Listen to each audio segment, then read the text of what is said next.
kind of more conventional development theories over here, and what the gap was, and also it kind of linked partly back to Aurora's seminar. So I'll get her to answer the question. And you were saying that you felt that you needed to bring in people like Standing and some others because it didn't seem to do some of the work around social justice and when you mentioned work, for instance, that we have had that conversation through email. The difference that the Standing is bringing, that is also the classics, that is the difference between work and labor, is something that in the capability is not touched. So, I mean, work as any activity that every human does in this part of humanity, that he says that work should be something that we can have our own time, our own autonomy, and our own schedule. No? So we have a control about it. And labor will be more alienation, more linked to you just exchange your skills for money. So it's something that in the capability, in the writings of the capability people, they enhance work as good per se, and it's not questioned enough. If you want to talk then about VET, that is very important, because what a lot of people in a very narrow curricula of VET, then you are providing maybe labor, not work.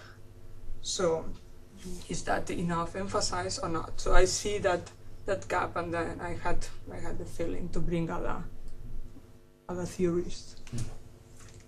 Yeah, I think that's right. It's not that the capability approach doesn't have work as an important capability. I mean, Nussbaum has it as one of her comprehensive universal ones. But the discussion of the nature and quality of work isn't there. But you could go to Marx or Hegel or indeed Freud. I'm not sure you need Catholic encyclicals, do you?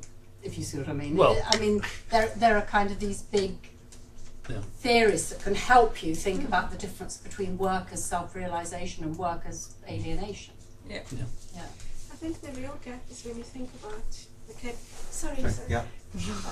Thanks, Chair. I couldn't see where the voice was coming from. I think the real gap is when you think about education in terms within the framework of the capabilities approach, because the way that the capabilities approach has been applied to education we really haven't covered the role of education as preparing people for work. In terms of it, it's been a very liberal application of it for the most part in the education terrain. So when you work in VT, you can't really work within that framework, because VT is about vocational education and training. So you're challenged to then look at the capabilities approach in a broader way.